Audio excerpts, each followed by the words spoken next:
I will second. And that's Peter? Okay, I'm gonna open it up for discussion. I'll start. I've talked with Betsy. I've talked to Bruce McLaren. I've talked with several other board members, and they're unanimous support this motion. It's crossing the line was sending the letter out to possibly 500 people, supporters. I've also had a call from Don Morgan from the Wisconsin Music Festival. He's pretty upset because he was mentioned 89 age missing. I assured him that did not come from feedback. The other thing that's bothersome is this letter was written with the return address of the Trueblood Performing Arts Center. I want to make sure it's anybody that not authorized this letter. So, anybody else? Well, I would like to hear from Tom to understand why he took the actions that he took and what his concerns are, if he could state them, because if he's taking things out to other people in the community, I think that's inappropriate. I'd like him to try to explain himself if he'd be willing. I'm here. And I agree with that. Me too. Everything in that letter and everything that you've read, I have all the evidence for. So if you want to remove me, that's okay, but that just kind of strengthens my case. The IRS has been notified. I don't know what your case is. The IRS has been notified and a police report has been made. I am very aware of many more things that are not written in that letter. And I feel that it is important that this community understands and knows what is going on behind the scenes in our 501c3 charities. In that regard, Tom, again, to echo what Karen just said, we don't know of what quote evidence there is of any malfeasance, fraud, whatever.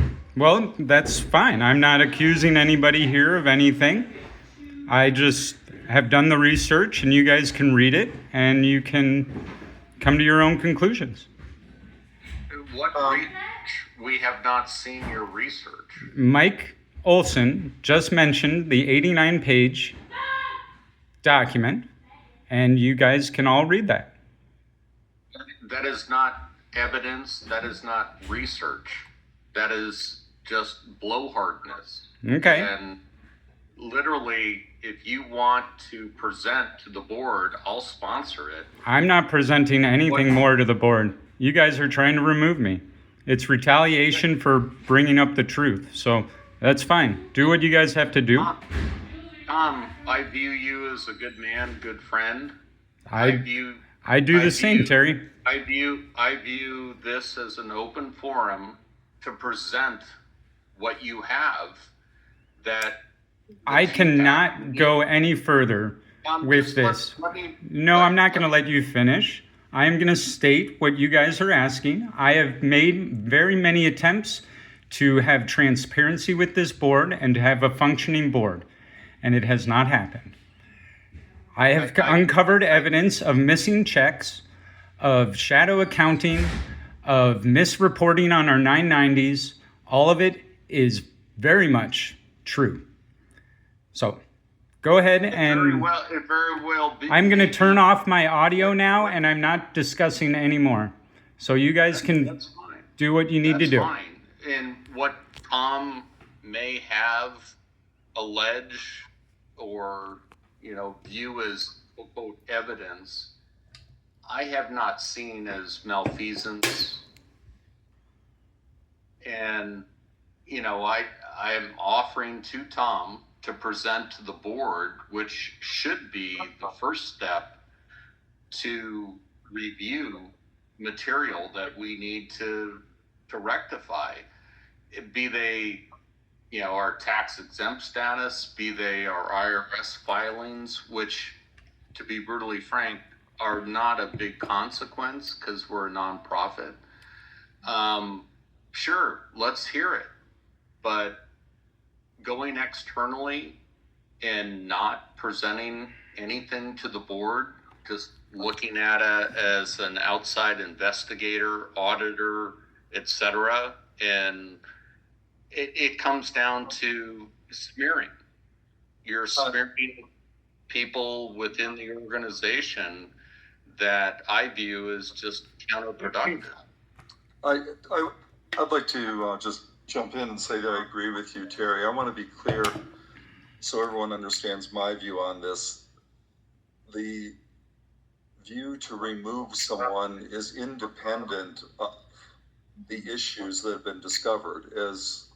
As good board members, and I think as Terry reflected, if there are in fact issues, if there are in fact questions, I believe that we all understand that it's our responsibility to try to understand those issues, to take corrective action where needed, and to assure that those things don't happen again.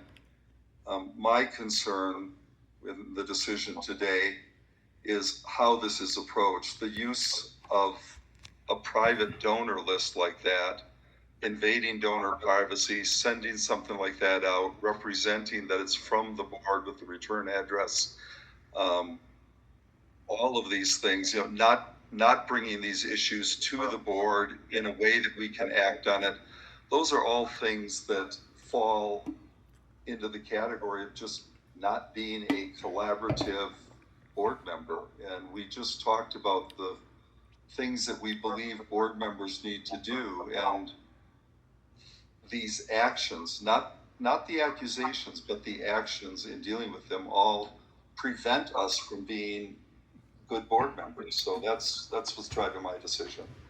And I would love to hear more if there is evidence, and if there really are things. I would love to hear that. As a board member, I need to hear it. I have a responsibility to deal with it, but board members cannot act this way in good faith as board members. I just want to point out that Matt has just joined our meeting. Matt Coates. And anyway, thanks, Mark. Anybody else? The only thing I know specifically from conversation, not from actually looking at the document, is 990s in the past have underreported the size of our endowment or our investment account, however you want to look at it. And I honestly don't know how that can be when we've engaged an accounting firm to do our 990s. So, as you know, Tom, we're engaging another accounting firm, and there was no intention of misrepresenting the resources that the organization has on the part of anybody I know on the board. So Tom has left the meeting. Oh, okay. Yes. I mean, that does need to be rectified, and we do need accurate reporting, and I think we're in the process of engaging a new accountant that will take care of that for us. We can't undo what was done in the past, but I certainly don't think myself or anybody who preceded me on the board had any intention of misrepresentation.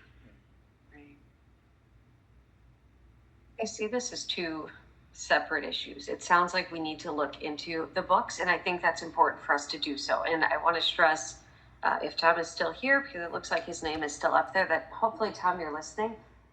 Your concerns are valid, and as a board, we want to handle them. I think that's important, that having this meeting, we're not saying that your concerns aren't valid. My concern is how this was handled. Your concerns weren't brought up to us as a board to say, how can we best handle it? What can we do to get this corrected? You instead went right to a mailer out to donors instead of letting us handle this as a way to get to the right side of this and make sure that it wasn't there. By going around, you made it seem like we're hiding something, and as a board, we want to support the TPAC. So my concern isn't the information that you found, Tom. That is something that we still need to deal with, and we will deal with that as a board to make sure whether it is something big or something very small, that we get it corrected. But it's how we represent the TPAC. We're here to support the TPAC. I know, Tom, that you feel the same way, but we want to make sure that those who are on our board are doing what's best for the TPAC instead of trying to stir the pot and cause more trouble than what's needed. Well, I can answer this for you, Kayla, that Yep. it was not my intention to stir the pot. And if you had been, I don't know how anybody is not aware of how I have been bringing up these issues for many months now. And I've met a lot of resistance to the idea of transparency of financial accounts. And I have found what I have found. And I was also very scared for my life and my family's life in a trip off island that I am not going to describe to you guys here. And the only way that I could handle this in that situation was the way I did. So, and this is where we're at. I don't feel that this board has the ability to be transparent with its financial accounting. And it is very apparent that with the last vote in August for the officers, that there's an intention that is not shared with everybody in terms of how this organization is operating. So, may I ask you a question? Are you implying somehow that the board of TPAC was involved with some sort of threat to your family's life, or is that a separate thing that then spurred you to behave the way you did? Do you know what I'm asking? I think the things that I know are subjective at this point, and I'm really not comfortable discussing many more kind of topics of that nature. I do know what happened to me the past few weeks, and I do know what's happened with this board and the TPAC for the past decade and more. And I am very aware of all the evidence that I have that points to very sketchy financial misdealings. So, why won't you share specifics? You know, I read through I looked at it as 114 pages. We may have lax notations on bookkeeping. Perhaps the IRS requires us to file more accurate assets, but they go up and down yearly, and it's really of no consequence. I really, Tom, don't understand what motivates you. What evidence for what? It's an open question. I don't really get it. Terry, when you're back on island, I would love to meet with you and we can go over it. I'm not doing it in this meeting. Well, we can, and I think it's important that you have an open forum, which I have been very vocal about transparency and my ability to access financial statements. And this board has been very vocal about stopping me from doing that. So the transparency is non-existent for financial accounting here. And until that time that you guys are honest with me and share the information that I need to fulfill my fiduciary duty for this organization, then I am not sharing any other information with you. Tom, I want you to know that, and I can speak for myself, but I'm very concerned that you feel that there is some threat towards you. Yeah. I can assure you that I have no interest in any harm coming to you. I believe you. So if there's, I believe you, but I have experienced what I experienced. I have experienced what I experienced in the past few weeks, and I have reasons to believe what I believe. Tom, hi. First of all, hi. It's good to hear your voice. Secondly, as I look upon this line of who's on this meeting today, I'm going to start crying. I can't imagine that you could draw a conclusion that anyone at this meeting would threaten you basically for any reason at any time. I have not said that you guys have personally threatened me. But if I could say something else, if I could, just from having my own little corporation that I've had for like 30 years or something, I can tell you that whenever I go to my accountant or accountants, because it's a unique corporation, and so is TPAC, all the things and all the financials, and sometimes they'll say, well, you really shouldn't have done it exactly that way. You really should have done it that way. I went, oh, okay. You can make honest mistakes trying to make everything perfect. And then your accountant will say later, well, whatever, and you say, oh, okay. And then you can switch it around. But there are so many things happen. Not having a nonprofit, it's got to be even more confusing. But just because things aren't in perfect order, they can be put in perfect order if somebody mentions to you that it wasn't done correctly. And even accountants make mistakes. They'll make mistakes on what I'm doing because they don't understand how the music business works, or whatever it is. But it doesn't mean that anyone's out to do something dishonest. It's honest mistakes. And when you've talked to us about it, I look at Pat Clark and everything, and just a comment that you made about myself, it wasn't correct, but anyway, and it's confusing, and everybody's doing their best and trying to save money. And I'm in agreement too about accountants make mistakes. That happens all the time. They don't understand exactly the format, so maybe the company that we had wasn't great with nonprofits, but they were someone's business person, and they just assumed they'd be able to handle it when they really couldn't. So it needs to be, gone back. You have to go back and reassert everything. But I can't imagine that anyone, and I've talked to you just in little snippets last summer, but I never understood that you had an idea that something like this was going on, something that was illegal. And this is the very first time I heard about this, is the last couple of weeks. And then I received your letter yesterday, and I just thought, oh my gosh, I don't know how to take it personally, but I truly hope that we work this out. I just want it to all be over and understood by everyone, and to just stop where we are right now and fix this.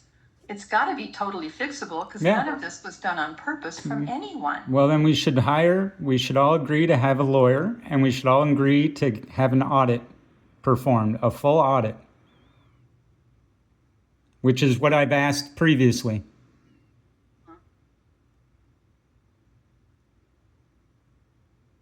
I think maybe the question about that before was that, we're on a very strict budget, and I believe what you said was that the audit. We have plenty of money. $5,000 and $10,000. We are very, very wealthy as a 501c3, with over $1 million in our endowment, and we're not even counting. Our 990s don't even account for any of the investment gains over the years. So where are all those dividend monies? Well, how is that accounted on the 990s? Would like to something and bring it on it. We have engaged with friends, and we just received an estimate of doing an audit, from a full audit to a specific audit, something that we discussed today, and I was going to be talking about it after our vote. Just so you know, the audit is in the works. What is the estimated cost?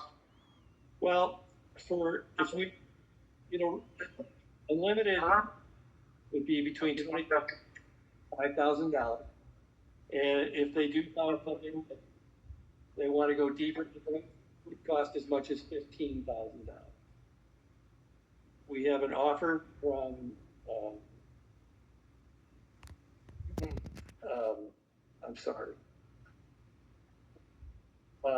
Bruce McLaren to pay for half of it. He has not agreed $15,000. He's agreed to $10,000. And I believe that that's where we're going to go. We're not going to discuss it. If an audit clears the air and puts this behind us, I say it's a good investment, because I don't think the audit's going to find anything other than honest mistakes, as Kathy I had a conversation. I apologized for my tight schedule today, and I will need to leave in about 5 minutes, 5 to 10 minutes. But there are two things that I feel I need to say at this point.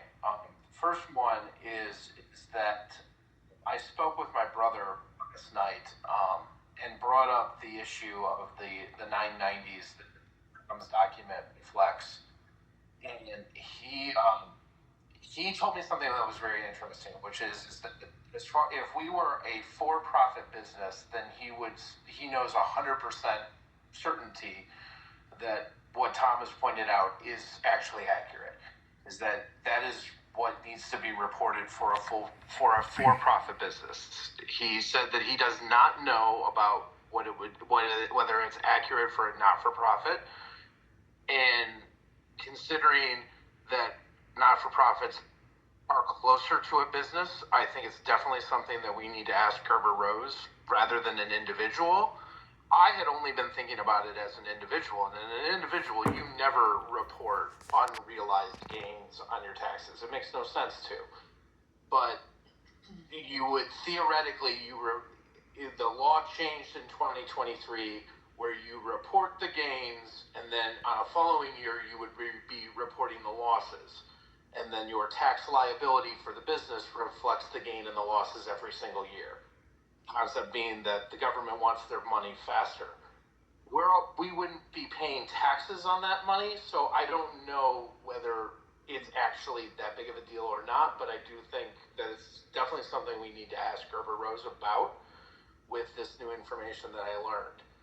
The second thing is, and I need to say this, I am saddened to say that I struggle with feeling